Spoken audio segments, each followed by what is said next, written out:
Good morning, hello everyone. একটা কনকনে ঠান্ডায় তোমাদের সকলকে স্বাগত জানাই।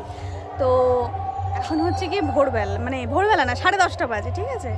তো ওয়েদারটা দেখে বোঝার উপায় আছে যে এখন 10:30 বাজে, এত বাজে ওয়েদার। মানে এখন মনে হচ্ছে যে শীত পড়েছে। কিছুদিন আগে পর্যন্ত মনে হচ্ছিল না যে শীতটা পড়বে, কি আদৌ কী হচ্ছে। এখন দেখছি না, মনে হচ্ছে যে শীত পড়েছে আলটিমেটলি।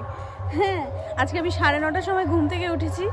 হ্যাঁ, এখন 10:30 বাজে। তো তোমাদের দেখানোর জন্য আমি ওপরে এলাম, ছাদে এলাম। দেখো ওয়েদারটা, বাবা বাবা, ভীষণ ঠান্ডা পড়েছে, ভীষণ ভীষণ।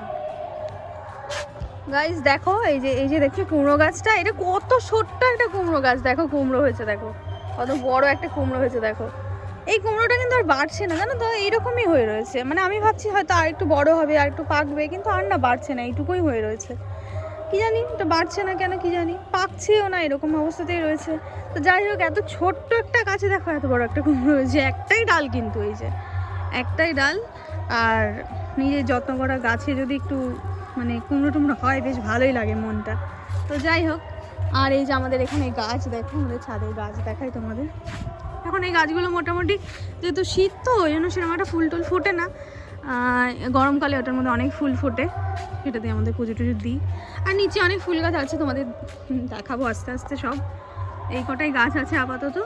একটা কুমড়ো গাছ ছোট্ট, দেখো কি সুন্দর।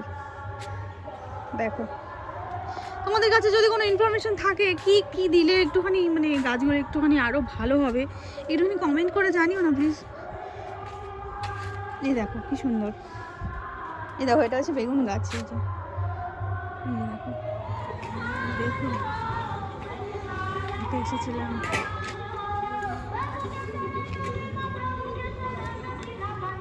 ভালো ভালো দেখে দেবেন। অবশ্যই অবশ্যই, হ্যাঁ। আপনাকে বলতে হবে না, আপনি নিশ্চিন্তে নেন। তো এরপরে সকালবেলা ব্রেকফাস্ট বানাচ্ছিল মাসি। তো সেই কারণে আমি চলে গেছিলাম রান্নাঘরে, একটুখানি তোমাদের সাথে শেয়ার করি কী কী ব্রেকফাস্ট আজকে হয়েছিল। কালকে বাবা রাতেবেলার ব্রেড নিয়ে এসেছিলো, সেটাকে একটুখানি ডিম দিয়ে ডিম টোস্ট করা হচ্ছিল। এটা খেতে আমার বেশ ভালোই লাগে মিক্স সস দিয়ে। আর এক পাশে ডাল ফুটছিল, ডালটাকে সেদ্ধ করতে দেওয়া হয়েছিলো। আর এই দেখো আজকে ব্রেকফাস্ট, সকালবেলা ওটা খেয়ে বেরোবে। আর এই মাছগুলো আমি সকালবেলায় রেখেছি একটা লোকের কাছ থেকে। তোমরা তো দেখলে জানো, আমাকে একদম ঠকিয়ে দিয়েছে, একদমই ভালো না, ভালো ছিল না মাছগুলো। তারপরে এই যে বিছানাপত্র সব গুছিয়ে নিলাম। সকালবেলা উঠে বিছানাপত্র না গোছাতে যতক্ষণ পারি, ততক্ষণ মনের মধ্যে একটা নিষ্পিস করে, কতক্ষণে সেই বিছানাপত্র গুছিয়ে ঘরটাকে ফ্রেশ করব, তবে কি আমার যেন শান্তি হয়। আর রেগুলার এগুলো ঠিক মতো ওয়াশ না করলে, মানে ওয়াশ বলছি মানে না ঠিকঠাক করলে না কেমন যেন হয় আমার ভিতরে। পারলে আমি রোজই বেডশিটটা চেঞ্জ করি, কিন্তু এখন যে ঠান্ডা, মানে রোজ রোজ তো বেডশিট ধোয়াটাও মানে খুব চাপের হয়ে যায়। তো সেই কারণে রোজ রোজ বেডশিট চেঞ্জ করি না। আর এখন তো রাতেরবেলা মশারি টানিয়ে ঘুমাতে হয়, যেহেতু আগে আমরা কোনো দিন মশারি টানিয়ে ঘুমাতাম না, কিন্তু এখন না আমাদের ঘরে ভেন্টিলেটর যেহেতু নেই, তো সেই কারণে এসি চালিয়ে ঘুমাতে হয়, মানে ঘুমাতাম গরমকালে। এবার ঠান্ডাকালে হয় কি, প্রচণ্ড নিঃশ্বাসে প্রবলেম হয়, তো ওই কারণে মশারিটা টানিয়ে জানলাটা খুলে দিই, তাই জন্য আর মশাও সেভাবে ঢুকতে পারে না।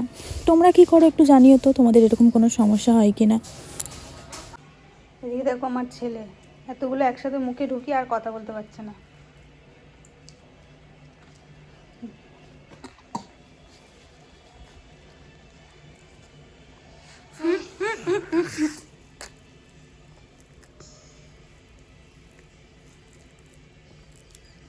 এতগুলো একসাথে খায়, অল্প অল্প করে খেতে হয় সোনা, অল্প অল্প করে খেতে হয়, অল্প অল্প করে খাও, এতটা না এতটা না এতটা না। এই যে ছেটে ছোটো ছোটো ছোটো করে কাটো, ছোটো ছোটো করে কাটো। এবার এবার খেতে হয়, খাও খাও। সস